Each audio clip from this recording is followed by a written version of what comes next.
Welcome to the Franchastic Podcast. This is the inaugural episode, whatever word you want to use. I am Stephen Francis, along with Caden Francis, my boy, my son. Welcome. We're glad you're joining us today here on this wonderful Tuesday evening. I guess it's evening. It's kind of late. Pretty much evening. Yeah, mostly the evening. If the sun's not set, it's evening. That's true. Well, here we are. This is something we've been thinking of doing for a while, isn't it, Caden? Yep. So why don't you introduce yourself to everybody? There's some people that are familiar with me, but maybe not so much with you. All right. Well, I'm Caden Francis. I like sports. I love food with a very passion. I'm his son, as you could tell. He's my boy. I don't know. Not much. I love sports. Yeah. All right. Well, you're not giving them a lot there, but that's okay. Well, I think you'll open up more as we continue to do this, and you'll get better at it, and it's cool. I'm Steven, as I've said at the beginning. I've been a broadcaster. I've not really done much podcasting. I've done a lot of radio, though. And so this is, to talk a little bit about why we wanted to do this. This is just something Caden and I have talked about and discussed and thought that we've wanted to put together for a while. We spend a lot of time making each other laugh and doing really goofy things. So we figured, why not make a podcast out of it? Why not talk a little sports, talk a little family, and have some spiritual discussions, but share it with everybody that might want to watch us or hear us. And if you don't, well, maybe we can make you laugh at least a little bit. I don't know. Yeah. Well, a big thing to us, another thing is the father-son dynamic, the family dynamic of things. And I wanted to just talk about that a little bit. We're trying to sit here at the intersection of faith and family and sports. And those are, especially in that particular order, our faith is very big to us, our belief in Jesus Christ as our Lord and Savior. Not that we're going to, we're not trying to come in here and beat you over the head with that or Bible thump you or anything, but we do want to make the message of the gospel known and shared, but put it maybe in a little bit more practical terms than some people do. Yeah. So we're not here to give you a sermon. We're not here to, make you try to not go to church or anything like that, because we are certainly believers in meeting with your family of fellow believers and serving regularly within your local church. So that's not something that we're here trying to set out to do to pull you away from it. So this is our Father-Son podcast. We want to talk a little bit about faith, sports, and life. Of course, have usually some weekly Sunday conversations, but we kind of push things back to Tuesday this time, but that's all right. We didn't want to take time over from Mother's Day, so... That's true, yeah. Mama did put down the edict, which Mama's name is Heather. In fact, let's be real here. Most of y'all probably know Heather way better than you know Caden or me. Yeah. And, I guess that's a little bit of what we're trying to do here is just kind of, let ourselves out into the wild a bit, so to speak. Yeah. So what are... let's talk a little bit. We've discussed privately, but what are some of your goals with this podcast, buddy? Obviously, like getting some sports and just talking out in general, because I am a very talkative person. Sometimes I just don't know what to say necessarily, so it just kind of comes out. So that definitely for sure. Talking a little bit more about faith, trying to grow in that in the same instance. Talk a little bit about sports so that I don't have to yap my mom's ear off and my best friends. But other than that, just have fun, goof off with my dad. Goof off with your dad. That's a good, not that you need an excuse for that, but, it's a lot of fun whenever we get to do it together. So what are you most excited about this podcast? Ooh, I know I didn't prep you with that question. No. Wanted it to be a little more natural and real.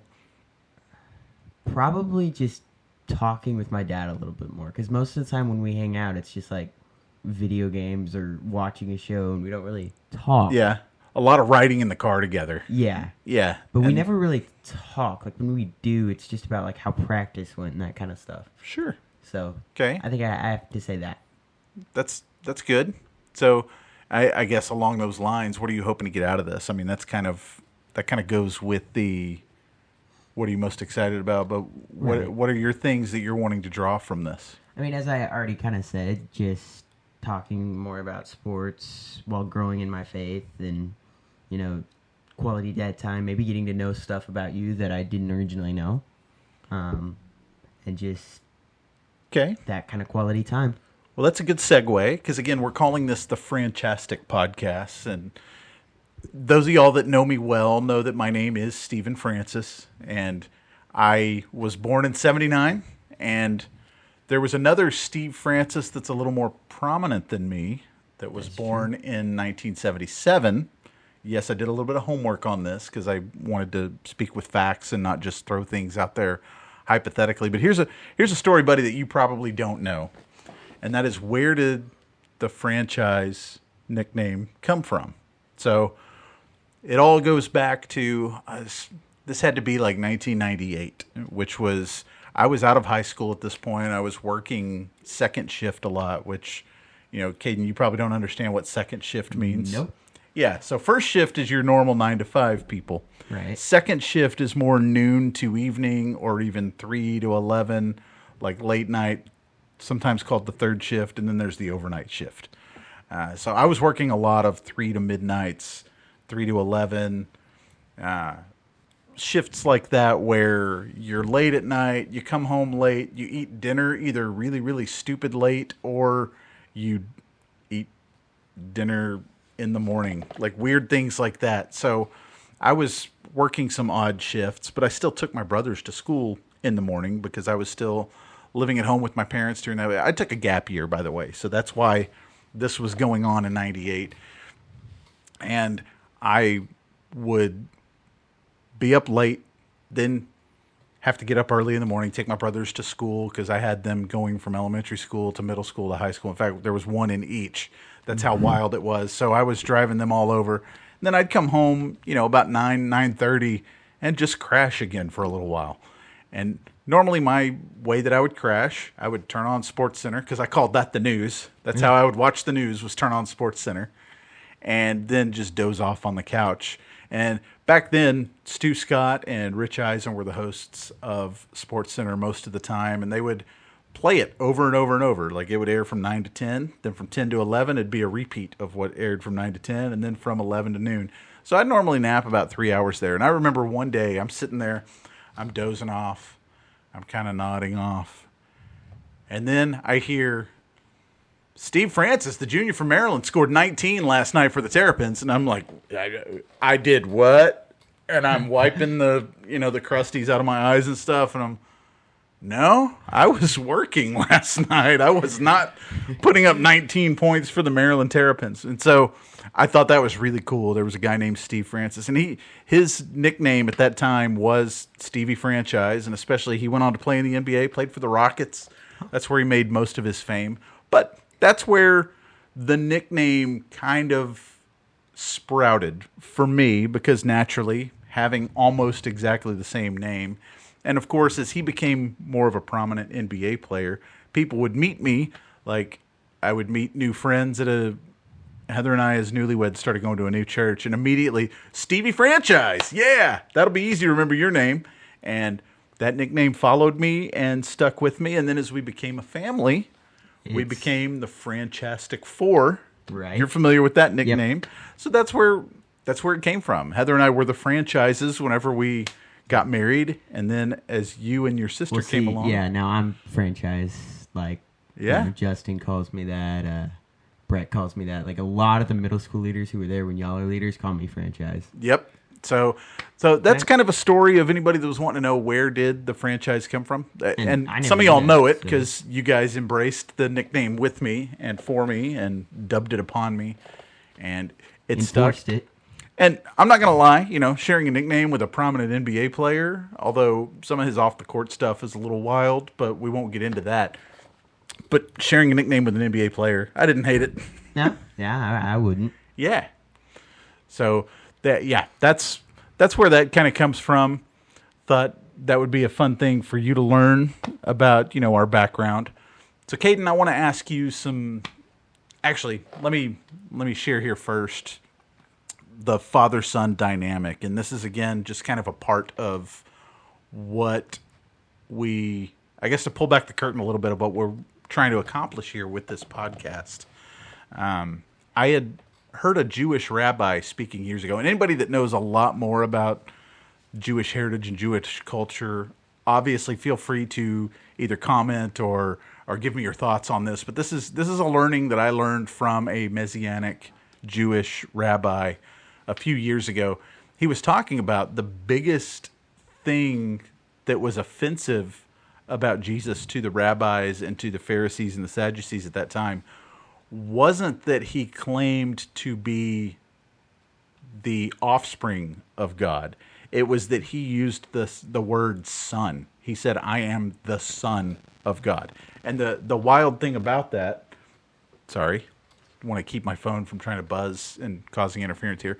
The wild thing about that, though, in a lot of Jewish upbringing and Jewish culture, when you say, I am the son of so-and-so, like that phrase carries a lot of weight with it because you are now saying, I identify as so-and-so. And that's why the bar mitzvah is a really big deal in their heritage and in their culture, because that's when a young man sprouts into being a man. That's when he has become a man. We're going to do natural things here, by the way. We're going to bump mics. We're going to hit knobs and stuff like that. So just bear with us as we get through some of this non-polished technical stuff. But anyway, yeah. So that was where they took offense, because he was, by saying, I am the son, and he knew what he was doing. So it's not like he was, we're talking about an omniscient being here, obviously. He knew what he was doing. He was saying, I am the Son of God. I am God. I am just like him. Because if you speak to somebody with a Jewish upbringing, if it's their younger son, they don't say, that's my son very often. They usually say, this is my boy Caden, or this is the young man of the house. This is Caden. But they don't say, this is my son. And that's why. So that was something that I had kind of learned about and really stuck with me, and I've always chewed on here and there. And again, anybody that's got more insight on that, please feel free to help me expound on that, or even if I've got a misunderstanding there, clear it up for me. I would love to talk about it and understand it a lot more. But the reason I bring that up, Caden is my mini-me. He is 100% my son. He's my boy. He's my little man. He's my partner in crime at times, because let's be honest, sometimes we drive your mama nuts a little bit. And sometimes, being the mini-me, that's a bad thing. As I'll eat everything in the house, but... I used to, but now I can't keep up as much anymore, even though I cut back and this thing still doesn't go away. I don't know. You don't have to say anything about that. That's okay. So, I guess that brings me into transitioning to ask you some questions, Caden. So what is being a son like for you, especially like in this modern era that we're in here in, post-COVID, I guess, if you want to call it that. But that really has nothing to do with being a son right now. More just in this generation. What does being a son mean to you? I feel like it's kind of like would I say mentee? Yeah. The mentee of that father. Or, like they're trying to pass down what they've learned and, the stupid stuff they did and why you shouldn't do that. And just kind of like learning from them and taking their, in a way, inheritance kind of, and just like, following in their footsteps, kind of carrying on their legacy. If you pave your own legacy somewhere else, obviously, but, just filling in their shadow or creating your own. Yeah. Okay.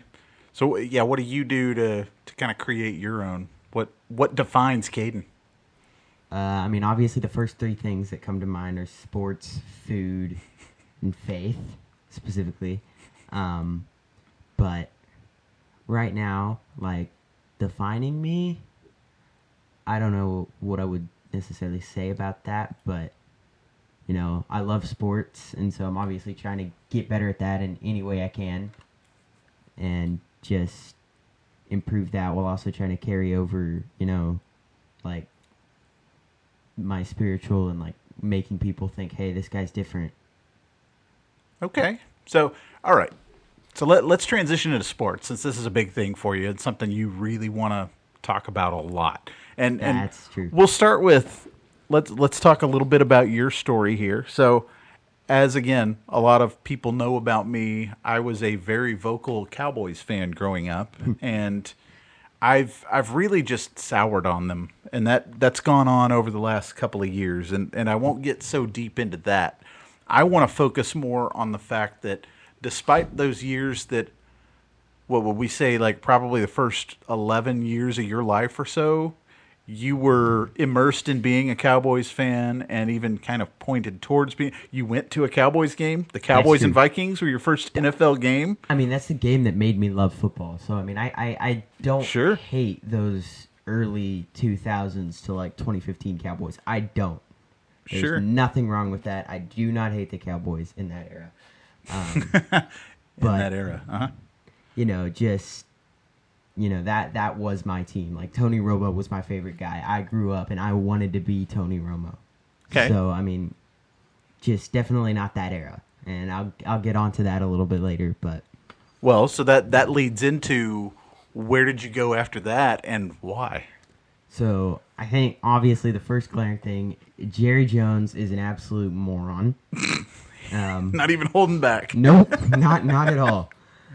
So, obviously, I think that's a main reason, because he threatened, wasn't it like he threatened to fire a sports talk radio? Yes, a sports personality that I've actually met personally.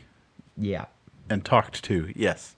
He threatened his job for daring to ask him the hard questions. So that, for sure, is definitely one of the reasons. And then also, you know, he does nothing about, like, the team in general. He cares just about publicity and all of that, and doesn't care about what his team or care about his fans. Mm-hmm. He just, what's the biggest move that I can make that makes everybody think, yeah, he's popular?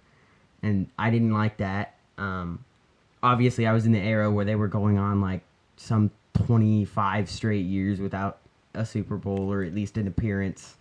That was a little upsetting. You know, I'm not saying I'm a bandwagon. I'm just saying, you know, with the Rangers in 2023, I witnessed a World Series. So it's like that. It's just, I never really saw that with the Cowboys, and that was starting to make me like, why am I even a fan of them? You know, their owner's dumb. They don't have any success at all. So it's like, why try? All right. So where did you go from there? So after that, I did a little bit of, like, not digging per se, but, like, looking at kind of like a free agent fan base. My criteria were they had to, like, you know, be a little bit good. I'm not saying, like, instantly Super Bowl. They had to hate the Chiefs because I just don't like them. Don't, you know, second least favorite team. And then they had to have cool colors. And so doing a little bit of looking, I'm like, okay, first team falls in 49ers. Really cool colors, been burned by the Chiefs a lot, and they were, I mean, at the time they were really good, but after 24, I would like say they're good, but they're not like Super Bowl caliber necessarily, so I wouldn't be called a bandwagon just right off the start. I liked that. And their quarterback, Brock Purdy, is like my Tony Romo now, I should say. A lot of similarities. Yeah, I mean, he's a really cool guy. I haven't heard a single bad word out of his mouth. And he was almost undrafted like Tony Romo. Because he was Mr. Irrelevant. Tony Romo was undrafted? Tony Romo was undrafted. Oh, that's right. Yep. Yeah. But yeah, and I loved that story, you know, because pretty much wherever he went, he was always fighting. there was always a little bit of scrutiny of, oh, well, this guy was a third string. Oh, well, this guy was the last pick. Oh, well, this guy's a 3-star. And so it's like, wherever he went, he was always, oh, well, there's that. Oh, well. And so it's like, but no matter what he's done, he's always proved him wrong. And I liked that. And I want to model myself about that a little bit, too. And so it's like, you know what? I'm calling myself a Niners fan.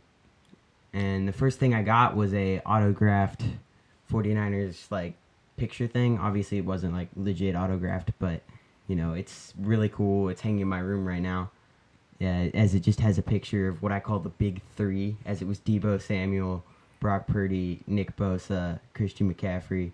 It's not really a big three. It's more like the Mount Rushmore, but... Sure. Yeah. Yeah. So that's where I am currently. And so I feel like that's kind of shaped the way you view a team. And of course, now you've got some firsthand perspective on that. Right. Because, a little more about yourself. What's your biggest hobby right now? Well, right now it's pretty much only football. Of course, there's video games in there somewhere, but, when I have time for it.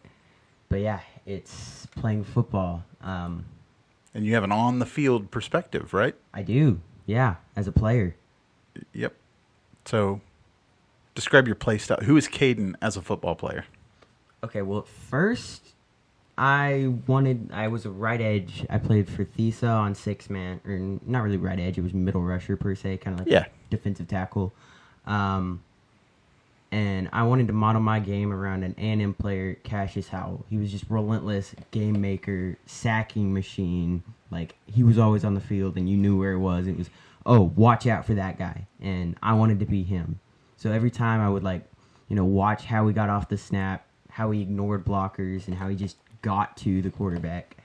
And eventually, after a little bit of walking, I tried it, and it worked successfully, even though I wasn't necessarily put in as much. I did average about a sack a game when I played. Not bad. That's pretty cool. But then you started getting taller, and what happened? Then they started putting me in a little bit more running back and wide receiver. Mm-hmm. And so there, I know I'm not like an ankle breaker because I don't have the best juke, but I always tried to be more of a possession guy. At the time I was really tall, so it was kind of like a DK Metcalf kind of, not like an ankle breaker, just a big physical, you don't want to mess with this guy. That didn't work out as much. I've always thought I was better on defense, but when I played, that's what I tried to do. And speaking of defense.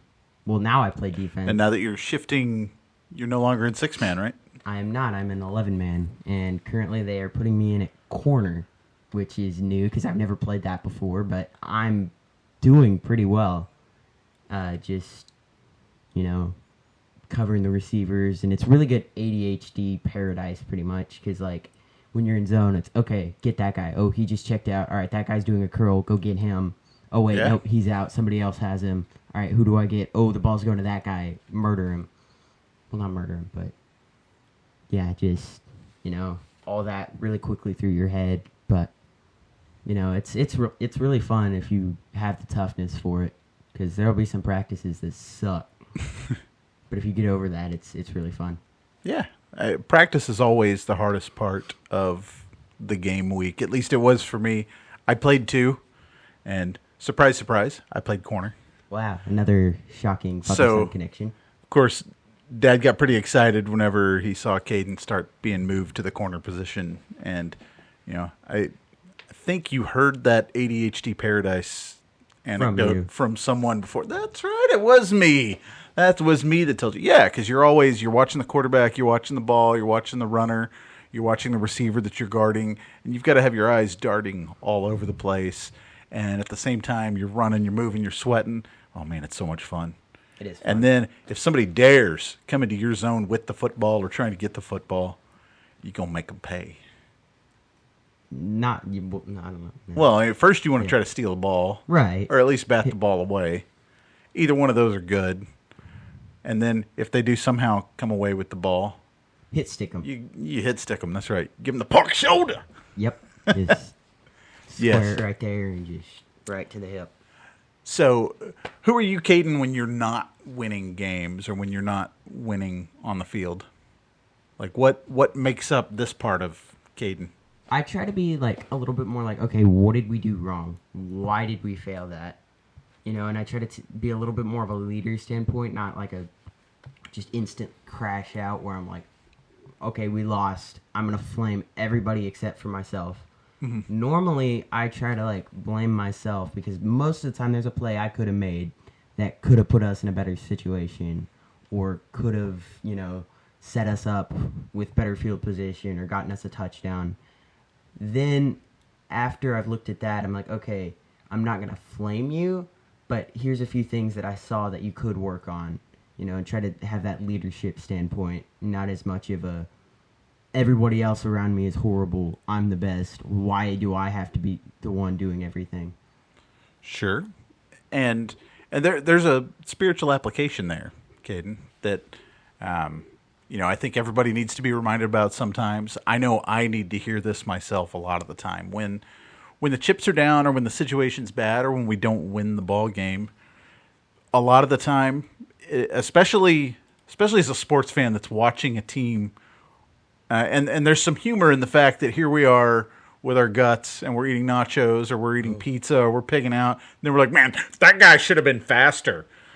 Well, okay, yeah. But, you know, when you're on a team or when you're in a team environment, and we can certainly go off the field with this because working in the business world, working in the working world and in the real world, as most people will call it, you're out there as usually a part of a team or as part of an organization or as part of a group that's trying to go certain directions with things. And when things go wrong, it is very instinctive to first go, well, what about that person? Or, well, this happened to us. This is why it didn't work. Or this is what went wrong. And you start making excuses or you come up with reasons that you weren't able to pull your own weight. And the biggest thing we should be doing, especially as believers, is looking inward and looking towards Scripture and going, what did I do wrong here? What could I have done? And not even necessarily what did I do wrong, but where could I have been better?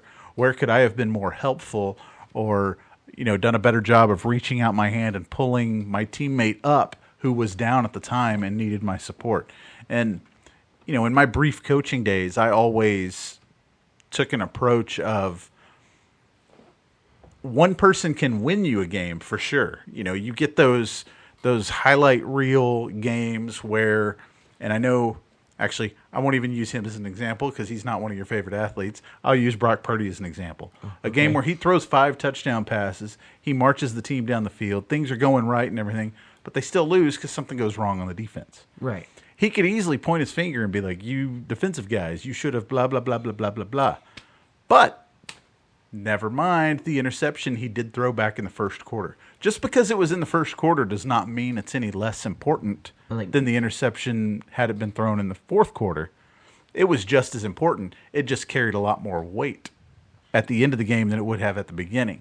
But that still doesn't mean that mistake didn't matter or that mistake didn't count, because that's something else that everybody else as a team had to overcome at the beginning. And so I point that out to say that there is always something that could be done to make the situation better. And that's why I will also point to, yes, one person can win the game for a team, but it takes a whole team to lose a game. And do you understand what I'm saying there when I say that, Caden? Yeah, and I mean, you've said that before when you were coaching, but yeah, it's like maybe, yeah, that quarterback did throw one pick that led to a field goal and you lost by 2 or something like that. Mm-hmm. But you know, maybe there was that one play the defense could have made that, like, the touchdown was off of a crazy one-handed catch. It shouldn't have been a catch in the first place.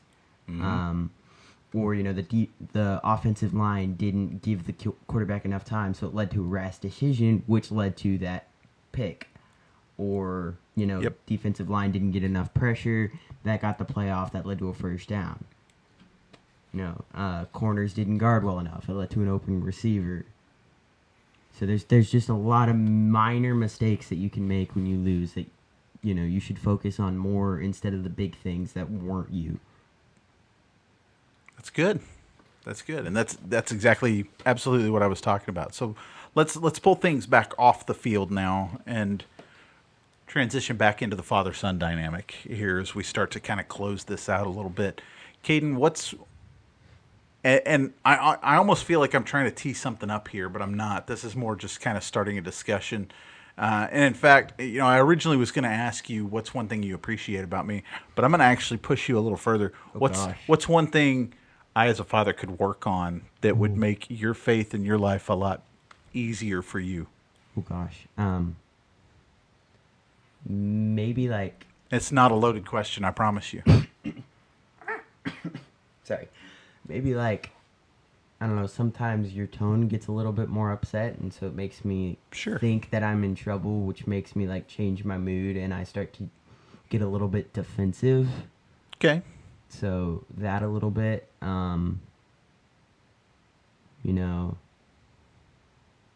a little bit more of like,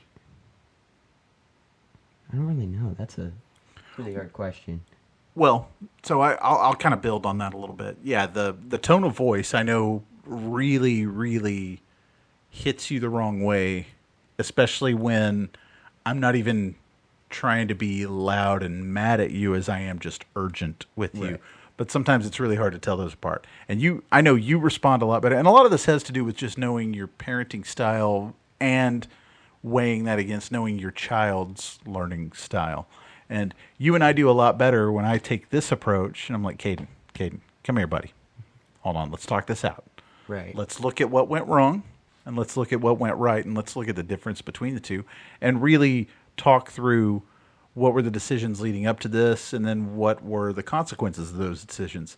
What were the results of the good choices that you made, and things like that. So that's what I'm taking from this, is learning to pause.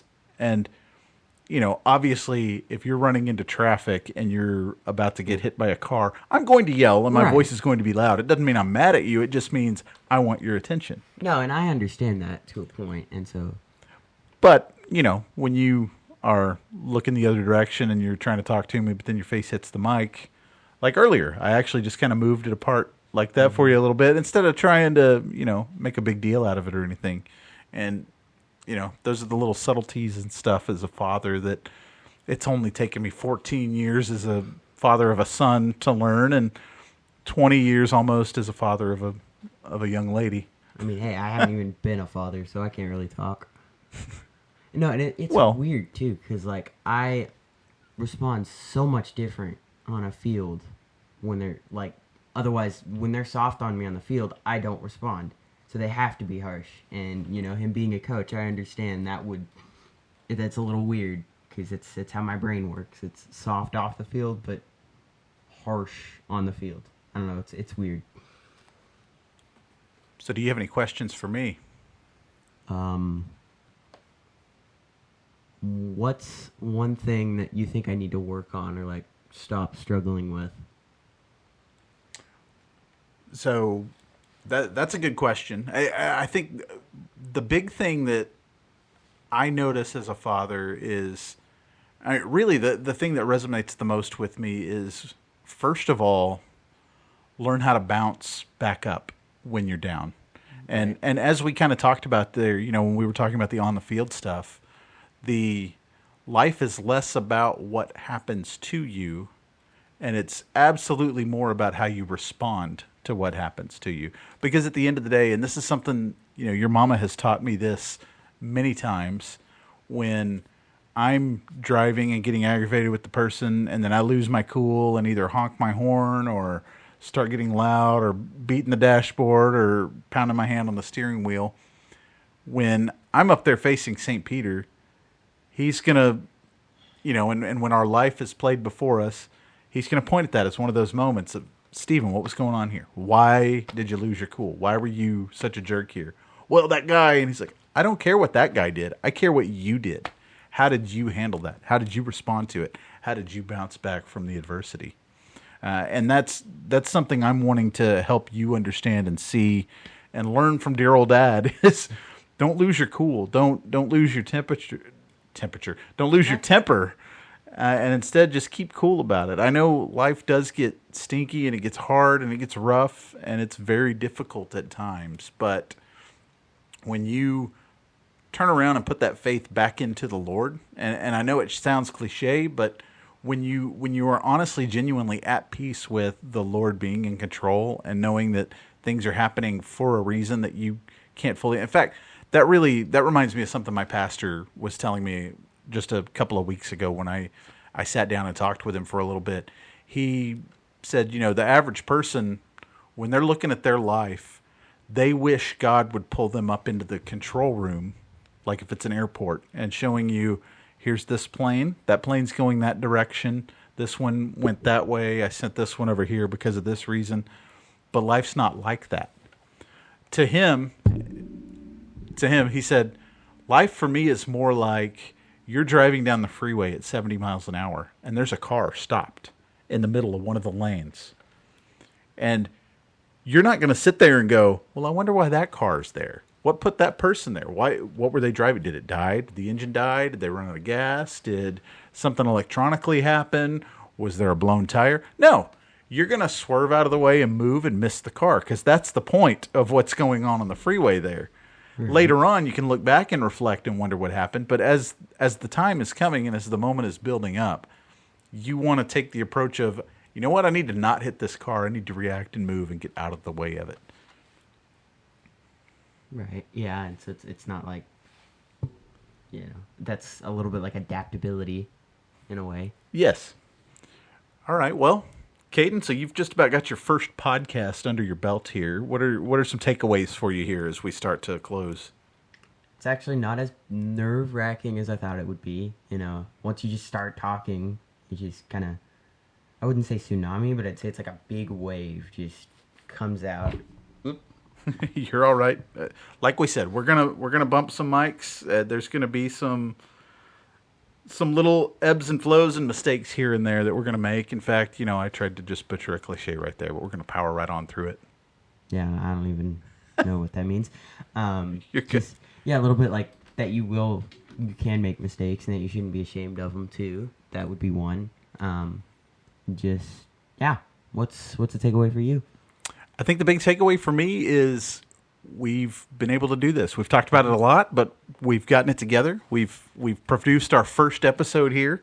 There have been some bumps and some little things here and there that, bumping microphones and stumbling over our words a little bit. But at the same time, but again, I've got a little bit different perspective. I've done some stuff like this before with being behind a mic, so it's not as scary for me. This was more for me wanting to get, some experience for you here and give you some understanding of what this kind of stuff is like. But anybody you want to thank here before we head out of here?